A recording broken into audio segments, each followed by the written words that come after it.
Sa aklat ng Job ay atin pong mababasa na sinabi niya na binasa kanina sa Tagalog, "But he knoweth the way that I take. When he tried me, I shall come forth as gold." Ginto. Ang trials pala, ang siyang mag-recognize sa atin upang tayo ay maging ginto sa paningin ng Diyos. So trials is an opportunity. Ang trials ay isang, ano ba tawag sa Tagalog ng opportunity? Yung, ano yon? Pagkakataon. Yan, no, nakalimutan ko na tuloy ang Tagalog ng opportunity. Pagkakataon na ipahayag mo ang iyong sarili at ipakita mo ang iyong sarili. Kung ano ka sa mundong ito at kung ano ka sa harapan ng Diyos at sa harapan ng mga taong nakakita sa atin, as it is written in the book of Hebrew, tayo ay nabubuhay at nakapalibot sa atin ang napakaraming saksi. Sino po ang tinutukoy doon sa aklat ng Hebrew na tayo ay napapaligiran ng maraming saksi? Yung mata ng mga tao, yung mga taong nasa paligid natin. And trials is an opportunity, ay pagkakataon na ipakita natin ang ating sarili. Sino ka ba talaga? Ano ka ba talaga? Taga saan ka ba talaga? Trials is a great opportunity para maipakita natin ang ating sarili kung sino ka ba talaga sa oras ng pagsubok. Therefore, trials is a very important thing. Napaka-essential pala ang trial sapagkat dito po si Job ay nakaranas ng sobrang trial sa buhay niya na hindi mo mararanasan kahit kailan. Grabe ang trials na naranasan ni Job sa kanyang buhay sapagkat lahat ng kanyang ari-arian ay nawala. Lahat ng kanyang mga alagang hayop, ilang libong hayop na kanyang inaalagaan ay ninakaw lahat at ang kanyang mga anak na 7 piraso ay lahat namamatay sa isang araw lang. Grabing trials na kanyang naranasan. Kaya naman ang sabi ni Job dito, alam mo, Panginoon, na sa oras na ako'y sinubok mo, lumabas akong tunay na ginto. Ano bang nangyari kay Job nung siya'y sinubok ng Diyos, nung pinayagan ng Diyos ang lahat ng uri ng trials na maaring mangyari sa buhay natin? Kung minsan namatayan tayo, kung minsan nawawalan ka ng trabaho, kung minsan kung anong nangyayari sa buhay natin. But it cannot compare with the trials that Job experienced. Amen. Walang makakatumbas sa trials na nakasulat sa buhay ni Job. At ano po ang nangyari sa kanya nung siya'y sinubok? Ang sabi po ng Job chapter 1, hindi po siya nagkasala sa Diyos sapagkat ni minsan hindi niya tinanong ang Diyos, Lord, bakit mo pinagyagan ito? No. Wala siyang reklamo sa nangyari sa kanya. Kaya naman, ang deklarasyon niya sa kanyang sarili, nung ako'y sinubok mo, lumabas akong tunay na ginto. Pero kung minsan tayo po ay kadalasan sa pagsubok na ating kinakaharap, madalas failure tayo. Why? Sapagkat magrereklamo ka kaagad. Akala ko ba, Panginoon, pagpapala, pero bakit dismaya? And that is our natural realidad po natin. But Job as a person na nabuhay na talagang mahal na mahal niya ang Diyos. At ipinagmamalaki nga siya ng Diyos. Ipinagmamalaki siya ng Diyos kay Satanas. Nung mag-usap ang Diyos at si Satanas, ang sabi niya, si Job ay walang katulad. And then humingi si Satanas ng trials. Subukin mo siya. Ewan ko lang kung hahangaan ka pa niyan. Subukin mo siya. And then God allow it. Sabi niya, sige, gawin mo. Pero wag mo lang siyang patayin. And then all kinds of trials comes in the life of Job. Maging ang kanyang asawa na hindi marunong magmahal sa Diyos, ang asawa niya na puro pera ang nasa isip, puro kayamanan, layaw ang nasa isip. Nung mangyari yon, ang sabi ng kanyang asawang, ang sabi niya kay Job, sumpain mo na yung Diyos mo. But ang sagot ni Job sa kanya, ikaw ang pinakahangal na babae sa balat ng lupa. Basahin ninyo ang inyong aklat. Job responds to his wife, ikaw ang pinakahangal na babae sa balat ng lupa. And then the Bible said, Job, even in his greatest trial, he never sinned against God.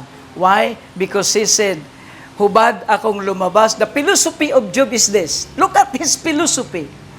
Look at the philosophy of Job. Hubad akong lumabas sa sinapupunan ng aking nanay, hubad din akong babalik sa Diyos. That is his philosophy. Kaya naman, baliwala sa kanya ang lahat ng mga nangyayari sa kanya. He remained in the presence of God. That's why he said, in times of trials, I come forth as gold. Now put your hands in your belly. Put your hands in your belly. And believe the Lord. Sapagkat sinabi nasa doon kanina ng atin pong dedication prayer, 2 kamay ilagay nyo. And believe the Lord. Naniniwala ka kay Jesus? Amen? Just believe it. We must to declare this, that out of our belly shall flow rivers of living water. Make this your prayer. Sabay-sabay po natin. Jesus, I believe you are my Lord. You are my Savior. While I am listening to thy word, I declare, out of my belly shall flow rivers of living water. Amen. Palapakan po natin ang ating Diyos.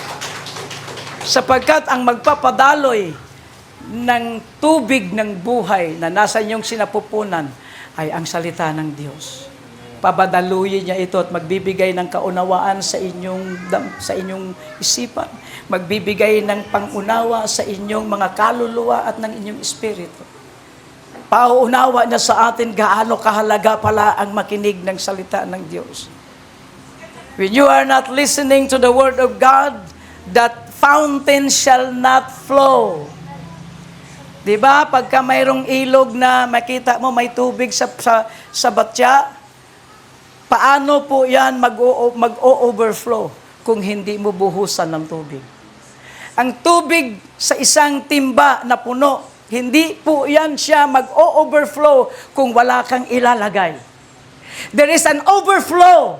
There is a water in your belly that only the Word of God, when you listen to His Word, that water shall flow out of your belly. Palapakan po natin ang ating Diyos. But if you will not listen, wala. Stagnant po yan. Stagnant lang yan. Stagnant lang yan. Nandyan lang yan. Pero kapag ikaw ay makikinig ng salita ng Diyos, every time you worship God, every time you listen to the Word of God, that water shall overflow out of your mouth.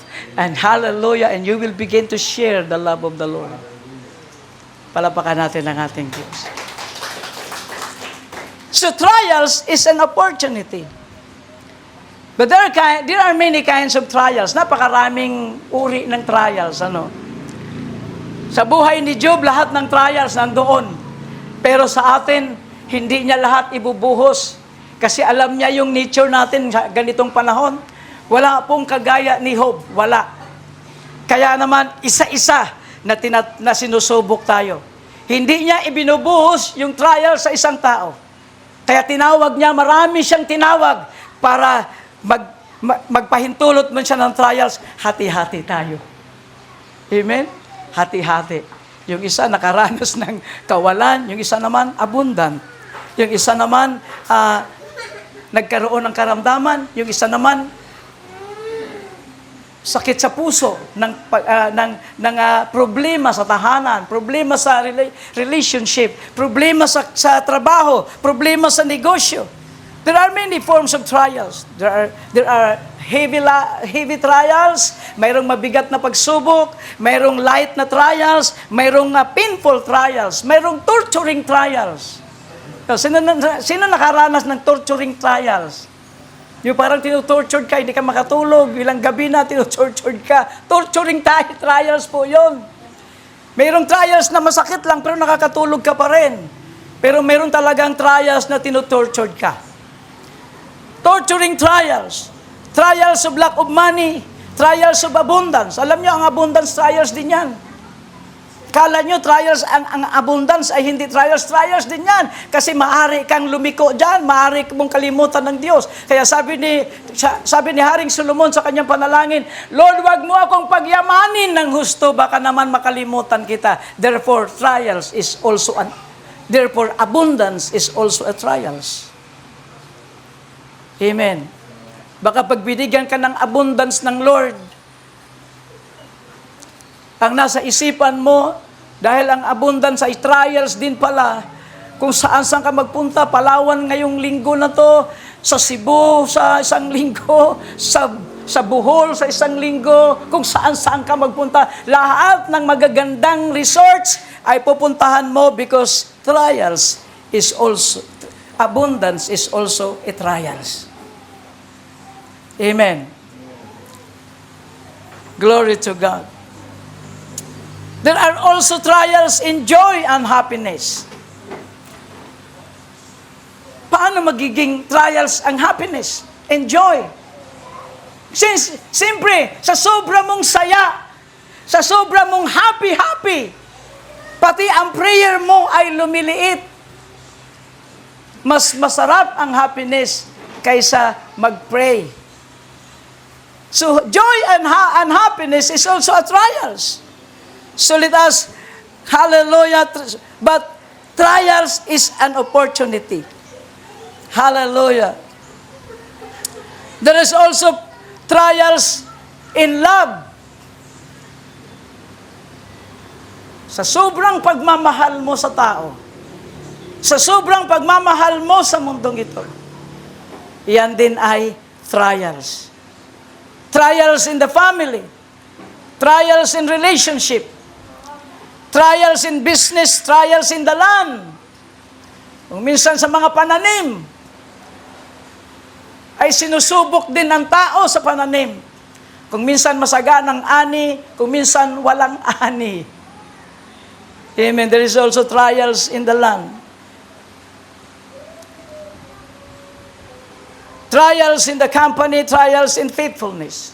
Lahat ng ito ay mararanasan natin habang naghihintay tayo sa muling pagbabalik ng ating Panginoon. And why God allows trials? To fulfill His word. Because God is a God of promise. Amen. Ang Diyos ay Diyos ng mga pangako. Napakaraming pangako ng Diyos. Hindi lang iisa. Napakarami. Therefore, He allows trial para po mapatunayan sa atin ang salita ng Diyos. Trials is an opportunity to show to the Lord. If you are strong enough,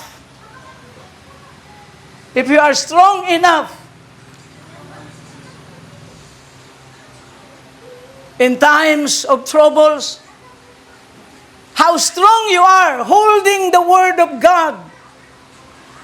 Trials is an opportunity to show to yourselves how matured you are Paano? Matatag ka na ba? Matanda ka na ba talaga na hinahawakan mo ang salita ng Diyos? Hindi ka na ba natitinag? O natitinag pa rin? Trials is an opportunity. That's why the Bible said, all things work together for good. It means trials. Then the Lord Jesus Christ also said to us, si Jesus ay nagsabi rin sa atin, sa mundong ito, marami kayong pagsubok. Marami. Ngunit maging masaya kayo sapagkat napagtagumpayan ko na ang mundong ito. So Jesus Christ did not say, I will take away your trials. No. He said, I will make you an overcomer.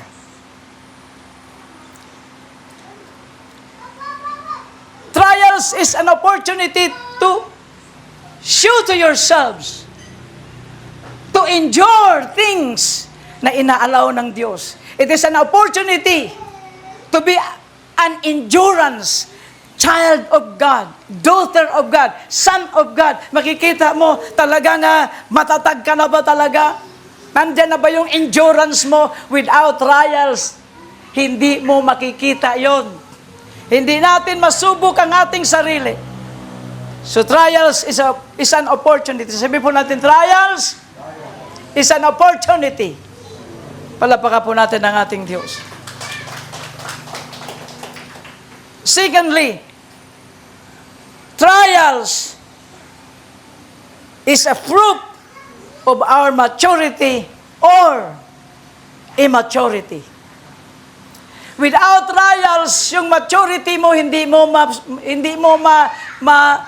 ma-distinguish. You cannot determine if you are matured enough to face trials. Without trials, hindi mo po malalaman yon kung matured ka na sa pananampalataya mo sa Diyos o immature ka pa. Without these trials, amen. Diba kung minsan sinasanay mo ang anak mong maglakad at minsan bibitawan mo talaga siya, sasadyain mong bitawan para subukin mo kung kaya na niya? It is also trials. So God allows us to pass through trials. Gusto niyang maranasan mo yon. Kasi kung hindi mo maranasan yon, mananatili yung immaturity at hindi mo makikita ang sarili mo kung sapat na ba ang gulang mo at panampalataya mo sa Diyos. Kapag natitinag ka pa, kapag nagre-response ka pa sa mga bagay na negatibo na narinig mo at natatanggap mo sa sarili mo, then you are still immaturity, you are not matured. Pero kung matured ka na, makikita mo rin sa trials sapagkat hindi mo na papansinin ang mga bagay na negative laban sa'yo. O ang mga bagay, hindi ka madaling magre-react. Pero kung immature pa tayo, magre-react ka ng iba rin sa naririnig mo, sa nakikita natin. So trials is so important. It's so essential sa buhay natin, mga manampalataya. Lalo na ngayon, paparating na si Jesus. There is a purification of the body of Christ. There is a sanctification of the body of Christ. At paano mangyari yung sanctification? Paano mangyari yung purification? Ibig sabihin, idadaan niya tayo sa matitinding pagsubok sa buhay natin. Amen. Palapakan po natin ang ating Diyos. So, ang trials po ay hindi dapat ikalulungkot sapagkat it is an opportunity. Amen?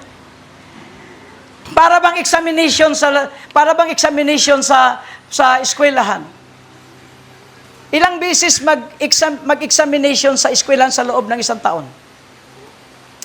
4. At bawat examination na yan ay may kaakibat na napaka-importanting score sa buhay ninyo mga estudyante. Sapagkat dyan pagbabasihan kung papasa ka sa loob ng 1 taon o hindi. Trials is like an examination ng atin pong pananampalataya. So number 3, trials is an opportunity to show to the world and to show to God where you are standing. Ang trials ay isang bahagi ng buhay mananampalataya para ipakita mo isang oportunidad na ipakita mo kung saan ka ba talaga nakatayo. Kung nakatayo ka pa rin ba sa sarili mong pamamaraan? Kung nakatayo ka pa rin ba sa pamamaraan ng sanglibutan? As the Word of God says, do not conform to the system of the world. Huwag kang gumaya sa pamamaraan ng sanglibutan. Huwag kang makinig sa counsel ng mga masasama. Yan ang sinasabi ng Diyos. Ngayon, kapag may trials, kanino ka humihingi ng counsel? Kapag ang counsel mo ay taga-sanglibutan, then you are still standing in this world. At kung ang counsel mo ay nanggagaling lang sa sarili mong pamamaraan at idea, you are still standing in yourself. You are not standing yet in the Word of God. But trials is an opportunity for you to show to the Lord, Lord, I want to stand in you. I want to take your counsel and not my counsel and not the counsel of these people in this world.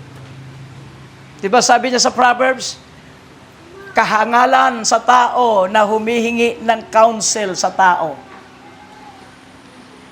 Kasi ang counsel ng tao, ganito rin, damdamin din niya ang ika-counsel niya sa iyo. At imbis na mapapalapit ka sa isang taong gusto mong kausapin, hindi na kasi ang counsel niya iba.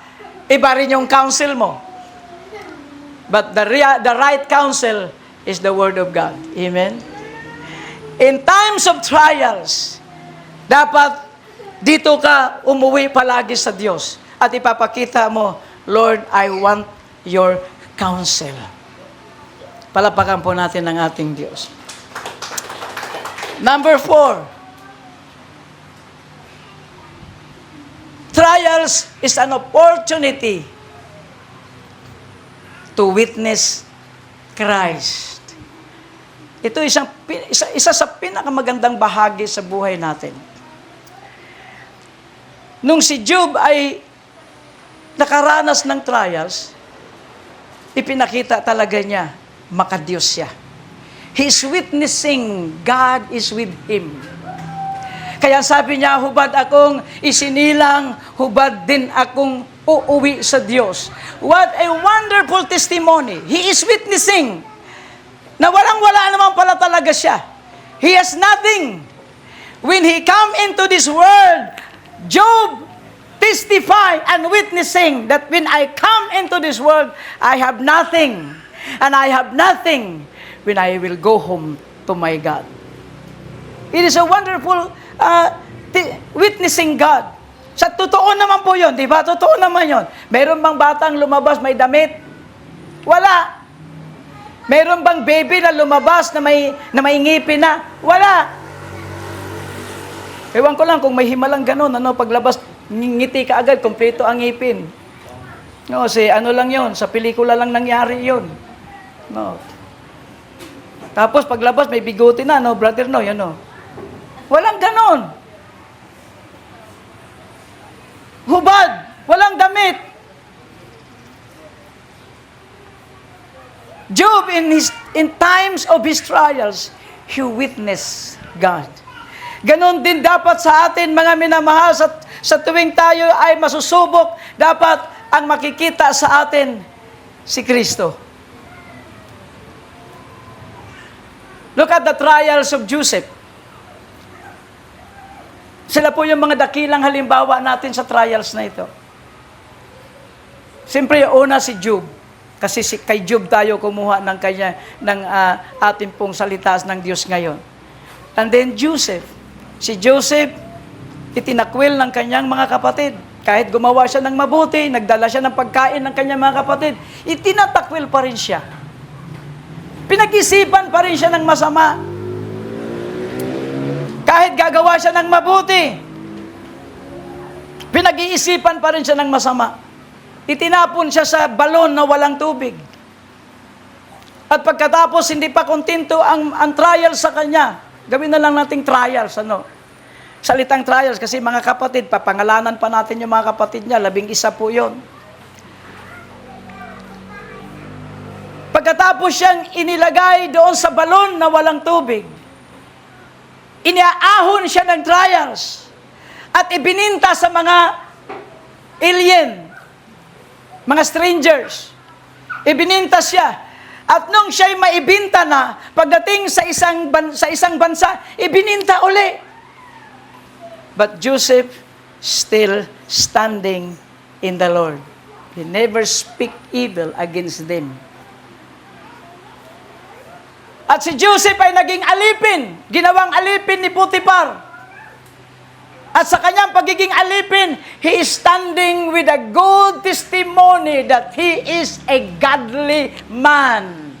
Ang buong palasyo ni Potiphar, nililinis niya ang kintab ng mga sahig, ang ganda ng mga kortina, glory to God, at hangang-hanga sa kanya yung asawa ni Potiphar.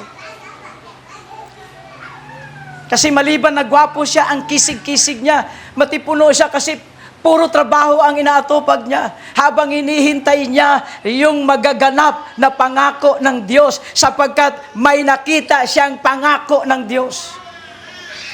Joseph is holding his dreams, that God-given dreams. At dahil sa mga trials na yon, habang si Joseph ay tapat sa kanyang tungkulin na ibinigay sa kanya ni Potiphar, pinaghinalaan pa siya, binabastos niya ang asawa ni Potiphar. Pinagtangkaan siya. Ibang klase ng babae ang nagtangka. Dito siguro, hindi na mangyayari yun. Pinagtangkaan siya ng asawa ni Potiphar dahil nga nakatayo siya bilang makadiyos, bilang lingkod ng Diyos. He never touched the woman. He ran away. At dahil sa kanyang pagtakbo, nahawakan ng asawa ni Potiphar ang kanyang damit at napunit ito. At yun ang ginamit na ebidensya. At nakulong siya. But Joseph never speak evil against that woman. He is still standing kahit nakulong siya. Ilang taon? Matagal. And he never murmured against his God. Kung ikaw si Joseph, siguro nung makulong ka, sasabihin, Lord, ang ganda ng pinakita mo sa akin, ang pangako mo sa akin, tapos bakit ako nandito sa kulungan? Purong ganon, Minsan, nakaranas tayo ng walang pambiling bigas, tapos sasabihin mo, Lord, akala ko abundance. Akala ko ba you're my provider? O, wala na, failures ka na. Wala na kaagad. But Joseph never speak like that. Nanatili siyang tapat sa kanyang Diyos. He is always standing as a witness of his God. And then, mayroong nakulong na 2 tao. Mayroong taong pinarusahan ng hari noon sa kanyang panahon at nakulong. And then, habang magkasama sila, nakita nila si Joseph, talagang godly man talaga siya. And then, nung sila ay managinip, yung 2 kasama niya sa kulungan na naginip sila, ininterpret ni Joseph ang kanilang panaginip. Hindi para sa iba, para sa kanila. Kung minsan may panaginip tayo, binabato natin sa iba. Pero sa Bible po, kadalasan na panaginip para sa iyo. Pag nanaginip ka ng ganito, para sa iyo yun. Pag mong ibato kay ganito, wag, para sa iyo yun. Kaya nga ikaw ang nanaginip para sa iyo. And then, si Joseph, nung kanyang ininterpret ang kanilang panaginip para sa kanilang tig-isa sila, ang isa ay mamamatay, ang isa ay maibalik sa pwesto. Ang din nangyari. At ang pangako nila kay Joseph, pag nakalabas na ako, sabi nung isa, pag nakalabas ako, babalikan kita dito. Tutulungan kitang makalaya. Pero nakalabas na at lahat-lahat, wala. But Joseph still standing, witnessing his God. He is still a godly man, working inside the jail.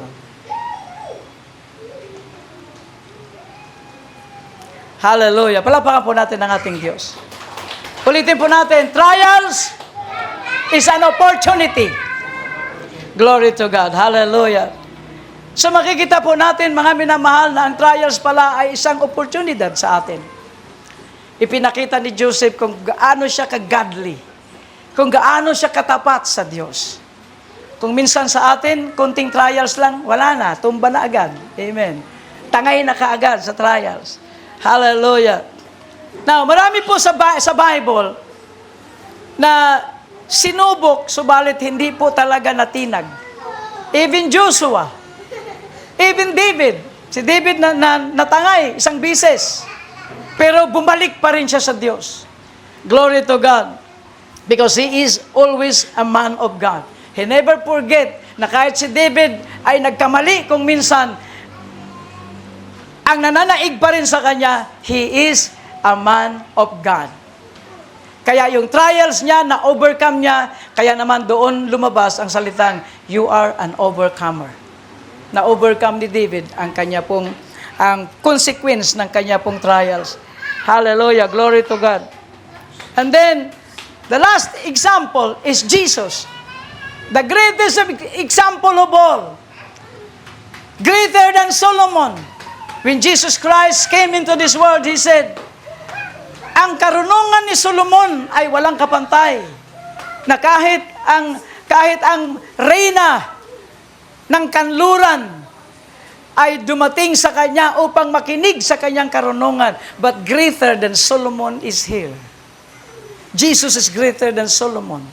No one could ever fathom the brilliance of the mind of Solomon. But Jesus Christ said, here comes greater than Solomon. So Jesus is greater than Solomon. Mayroon ang higit pa kay Solomon. Kanino ka titingin ngayon? Kay Solomon o kay Jesus? The Bible declares to us, looking unto Solomon. No. The Bible said, looking unto Jesus, the author and the finisher of our faith. Solomon is just an example for you and me. But Jesus is the greatest example of all time, forever and ever. Palapakan po natin ang ating Panginoong Jesucristo. So when you look upon the example of Jesus Christ, He overcome everything, even death. He overcomes the grave. He overcomes the power of death. Dinaig niya maging ang kamatayan. Si Solomon, ang dinaig niya, problema lang. Mga problema lang, nabigyan niya ng solusyon. Mga problema lang dito sa lupa ang kanyang nabigyan ng solusyon. Pero ang sarili niyang problema, the problem of Solomon, ay hindi niya nabigyan ng lunas. Look at the book of Ecclesiastes. The book of Ecclesiastes, kapag binasa mo yan, kapatid, ang Ecclesiastes is the book of whisper. Ecclesiastes is the book of questions. The book of reality in this world, not reality in heaven. Ang Ecclesiastes ay punong-puno ng katanungan. Kaya kagaya ng sinabi ni Solomon, pag-iipon ka ng kayamanan. Ang kayamanan mo kapag ikaw ay namatay, hindi mo alam kung sino ang susunod, kung iingatan niya o iwawaldas niya. Kaya sabi niya, everything in this world is grasping in the wind. Parang paghawak lang sa hangin na pagkatapos wala na. Yan ang panaghoy ng isang hari. At ang konklusyon niya, manalig ka na lang sa Diyos. At namatay si Solomon na hindi niya nakamtan ang kanyang sariling tanong sa Ecclesiastes. Ang sabi niya, ang realidad dito sa mundong ito, minsan ang sa tao, isilang at pagkatapos mamamatay. Pagkatapos mag-ipon, may igagastusin mo rin. Mayroong panahon ng pagtatayo at may panahon ng pagsira. But Jesus, when He comes, the question of reality, Jesus Christ said, hindi ka mamamatay. Solomon said, may panahon ng isilang at may panahon ng kamatayan. But Jesus, when He comes, you will never die. The question has been answered. Dinasabi ni Solomon sa kanyang kaari-arian, hindi mo alam kung saan mapupunta ang aking ari-arian kapag wala na ako. Then Jesus said, answer that question. Hallelujah. A very simple word. He said, huwag kang mag-ipon ng kayamanan sa lupa, sa langit. Amen? Dinasabi ni Solomon sa kanyang tanong, may panahon ng pag-iipon. Realidad po yan. Kaya tinawag natin the book of reality. Sa mundong ito may pag-iipon. Pagdating ng panahon, gagastusin mo rin. Pero ang sabi ng Diyos, sa langit, wala nang mawawala. Ang lahat ng iniipon mo sa langit ay hindi na mawawala.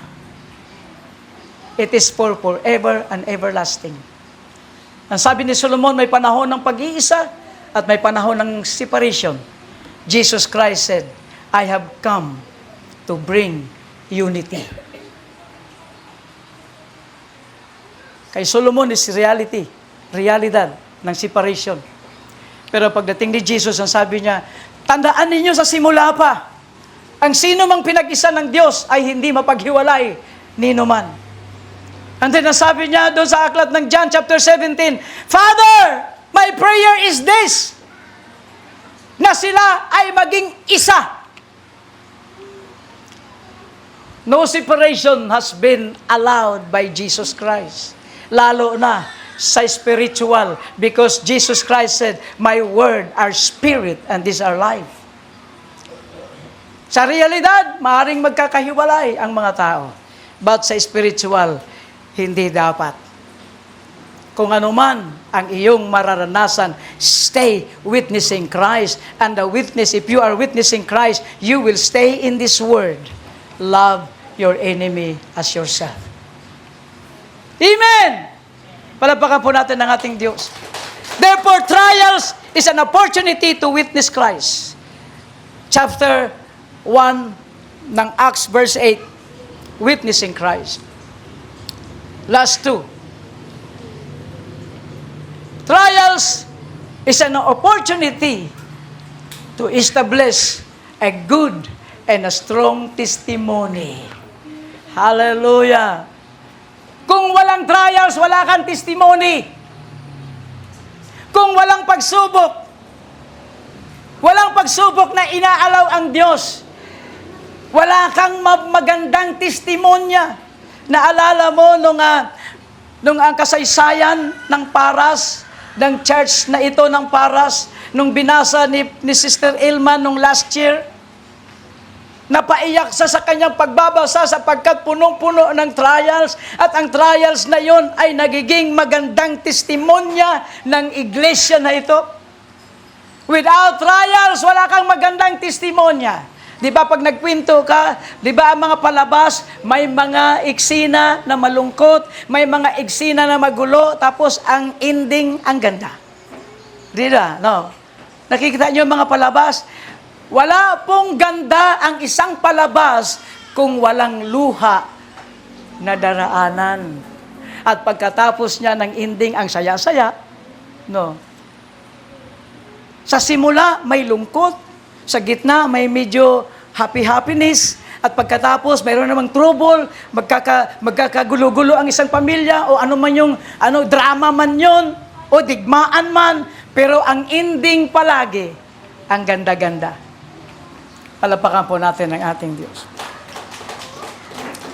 So trials is an opportunity upang maipakita natin sa Diyos ang ating magandang testimonya. So never be sad when God allows trials in your life. Huwag kang malungkot. Dapat gamitin mo ito, opportunity ko na to. Papakita ko sa Diyos na malakas ako. Papakita ko na sa Diyos na makapangyarihan yung salita niya kaysa sa mga trials na ito. It is an opportunity. Gagamitin po natin ang trials natin. Huwag tayong magrereklamo sa Diyos. Do not murmur when trials comes. Hallelujah. At huwag mong ipakita na dahil sa pag may trials, kung ano-ano na mga sasabihin mo. Pinapalabas mo lang na hindi ka pala talaga godly. No, dapat hindi ganon. Show to yourselves that you are still a believers of Jesus Christ. Amen. It will establish a good and a strong testimony.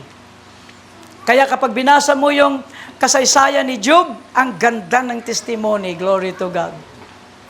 He's a wonderful example for you and me. And when you read the story of Joseph, when you read the story of Daniel, when you read the story of Meshach, Shadrach, and Abednego, makikita mo grabing trials, pero napakalakas at tibay ng kanilang testimonya. Amen. Kaya gamitin mo yung trials mo, ma-establish mo yung magandang testimonya mo.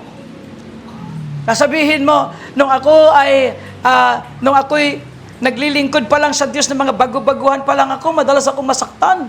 Pero ipinasiya ko na manatili ako. Madalas ako makarinig ng rebuke sa akin. Pero nananatili ko, pinapasiya ko na manatili na lang kaysa magrereklamo. Pagdating ng panahon, kapag tumayo ka sa pulpito na ito, ang ganda ng testimonya mo. Palapakan po natin ang ating Diyos. Pero kung puro ka reklamo, your testimony is not good. Glory to God. So it will establish, trials is an opportunity to establish your good and strong testimony.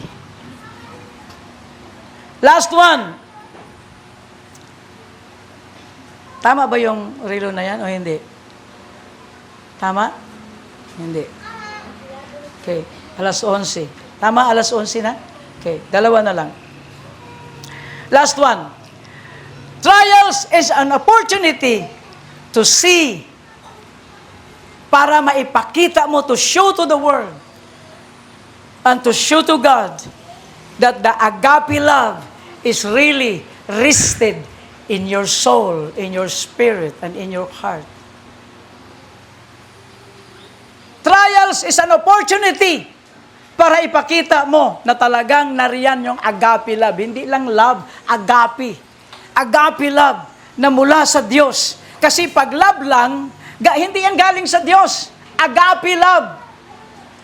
Ano bang ibig sabihin ng agape love? Agape love means unmeasurable love. Hindi masukat na pag-ibig. Agape love is unchangeable love. Hindi nagbabagong pag-ibig. Kahit saktan na saktan ka ng kapitbahay mo, kahit saktan na saktan ka ng kamag-anak mo, kahit saktan ka ng saktan ng asawa mo, hindi magbabago ang pag-ibig mo sa Kanya. Kung ang agape love na ito ay nasa puso lang ng bawat babae at bawat lalaki, walang broken family. Pero kung love lang, madali yan. Ang daling wasakin yan. Kasi measurable yan. The love of this world is measurable. The love of this world ay changeable. Opposite po yan siya. Negative side siya ng love ng Diyos. But the love of God is unmeasurable, unchangeable, unstoppable, unfailing, unending, forevermore. Palapakan po natin ang ating Diyos. Dapat ganon ang pag-ibig na nasa puso mo. Kaya kahit anong mapapakinggan mo sa kapwa mo, mahal mo pa rin siya. Hindi magbabago. Kung matulungin ka dahil nagmahalan kayo, halimbawa, si Sister Raquel ay matulungin. Tapos dahil lagi niyang tinutulungan si Raisa. Ayan. Tapos nag-away sila. Nagbago na. Wala na yung tulong kasi nag-away na. Raquel, ay, nainis ako dyan. Ayoko mo nang magbigay dyan. Yun yung tinatawag love of man. Measurable. Changeable. Stoppable. Pero ang pag-ibig ng Diyos, unstoppable, unfailing, hindi nabibigo. Kahit mabigo ka sa pag-ibig mo sa akin, hindi pa rin ako mabibigo sa pag-ibig ko sa iyo. That's unfailing love. Amen? Hallelujah. Kaya kung pinagalitan ka ng nanay mo, ngunit ang pag-ibig mo sa nanay mo ay pag-ibig lang ng tao, pag pinagalitan ka, layas na, Altia, layas na, Charmel, layas na, Rotlyn, mga ganon. Pero kapag ang pag-ibig mo na natutunan mo ay ang pag-ibig na binibigay ng Diyos sa ating lahat, sa puso natin, gusto niyang maitanim yung pag-ibig niya, the agape kinds of love. Glory to God, kahit anong mangyari, magmamahalan pa rin tayong lahat. Di ba, Sister Baby, kahit sasabihin ni Sister Baby, marami namang kulang. Maraming kulang, pero dahil mahal ko siya sa Diyos, mahal pa rin. Maraming kulang sila kay. Ang pera niya, pera ko. Ba, yung laking kulang niya na, Dapat sa mag-asawa, Sister Baby, dapat ang standard talaga, iisa ang pera nyo. Pero yun ang napagkasunduan nyo, bahala kayo. Amen? Pera niya, pera mo. So parang malaking kulang, Sister Baby, Pero dahil mahal mo siya, pagmamahal ng Diyos, hindi magbabago ang pagmamahal mo sa Kanya. Palapakan natin ang ating Diyos. Kahit gaano kalaki ng nagawa ng anak mo, laban sa iyo, mahalin mo pa rin siya, sapagkat ganon ang pag-ibig ng Diyos sa atin, sa ating lahat. Amen. Hindi nagbabago yan. Unmeasurable. Unchangeable. Unstoppable. Unfailing. Unending love. Kahit sa langit, mararamdaman mo pa rin ang pag-ibig na yan ng Diyos. Amen? Lastly, ang pag-ibig na ito ng Diyos sa atin, na masusubok lamang sa trials. Without trials, hindi mo makikita ito. Without trials, you can never have an opportunity to say to yourselves, if the agape love rested inside your heart. Kung mag-iiba ang damdamin mo sa tao, pag kinakamuhian mo na siya, the love that you have is still the love of man. Pero kahit anong nangyari, nasaktan ka man, napaiyak ka man niya, glory to God, when the agape love rested in your soul and your spirit and in your heart, your mind to that man will never change. Gusto mo pa rin siya. Mahal mo pa rin siya. As Jesus loves you, kahit gaano ka kawalang hiya, kahit gaano tayo kawalang hiya, paulit-ulit ang ating nagagawa na kasalanan dito sa ibabaw ng lupa, mahal na mahal na mahal pa rin tayo ng Diyos. And it is also an opportunity to Jesus para ipadama niya sa atin, mahal na mahal niya tayo. Kung walang trials, hindi niya mapapadama sa atin, mahal ko talaga kayo, mga anak. Amen? Trials is an opportunity that the God Himself, it is also an opportunity to God para ipadama sa atin, mahalaga ka sa Diyos. Anak, kaya kita binigyan ng trials kasi gusto kong makita yung ginto na nakita ni Job sa buhay niya. Balikan natin ang sabi ni Job. Trials. But he knoweth the way that I take. Alam niya kung anong daan ang aking nilalakaran. Na sa oras nang ako'y sinubok niya, I shall come forth as gold. Ginto.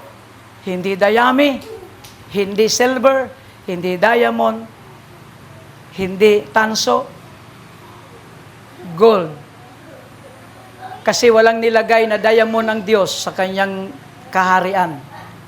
But precious stones, hindi ko lang alam kasi hindi naman nabanggit doon ng diamond. Gold lang ang pinakamahalaga sa Diyos. Hallelujah. Kasi ang gold lang ang pwedeng idaan sa apoy at lalabas ang tunay niyang anyo. Ganon ikaw at ako sa harapan ng Diyos. Without these trials, ikaw na bilang ginto sa paningin ng Diyos, hindi talaga makita yon kung walang trials. Kaya para sa inyo, mga anak ng Diyos sa oras na ito, do not be sad with trials comes. Huwag kang malungkot kung may trials na inaalaw ang Diyos sa buhay mo. Gawin mong oportunidad yan para tumayo ka na ikaw ay totoong nananalig, totoong sumasamba sa Diyos, totoong nanampalataya sa Diyos, at lalabas ang tunay mong ginto, tunay mong larawan sa mata ng Diyos. Ikaw pala ay totoong ginto at hindi fake. Amen? Tayo pong lahat ay tumayo.